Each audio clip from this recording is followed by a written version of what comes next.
Did you know that there is an African theater tradition that utilizes blackface? Welcome to Theater History Thursdays. Today's topic is Ghana's concert party theater.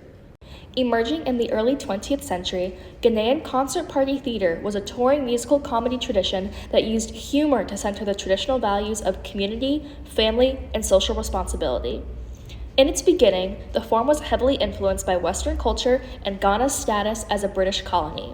Using ragtime music, tap dancing, and even blackface, concert party theater was a Ghanaian subversion of American minstrel theater. With rapid urbanization, changing class structures, and rising national identity, concert party theater quickly shifted into a performance that spoke directly to the experiences of everyday Ghanaians. Modern performances in Akan, a West African language, and set to highlife music, a fusion of Western jazz and traditional West African rhythms, breathed a stronger life of identity and culture into concert party theater. Starting in the 1930s, shows were often retellings of traditional Ghanaian proverbs and folktales, using some form of a Nancy trickster figure to teach a lesson. It was a much less formal art form, often semi-improvised and usually directly interacting with audience members.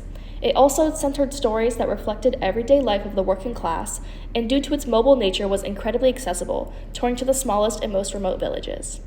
Following Ghana's independence in 1957, President Kwame Nkrumah heavily utilized theater to help establish a post-colonial Ghanaian identity. While concert party theater was initially dismissed by early cultural elites as low art form, later it was formally supported by the president as part of their national culture. By the mid-20th century, there were hundreds of touring groups, and concert party theater had become a major influence on West African popular theater. Although concert party theater began to decline in the late 20th century, President Kwame Nkrumah's initiative to foster theater in Ghana was still in full effect. In 1983, the National Theater of Ghana was established, and the continuing impact of concert party theater could be found in the audience participation, dance and drama, comedy, and closing moral messages of modern Ghanaian theater. As of January 30th this year, a committee has been put together by Ghana's Minister of Tourism, Culture, and Creative Arts to revive concert party theater in Ghana. At New Perspectives, we are always eager to dig for the roots of different theatrical forms. Concert party theater is an exciting example of how a blend of indigenous folktales, Western classical theater, and popular music can combine to create audience-focused performances that still deliver authentic stories that speak to the culture in which they are created.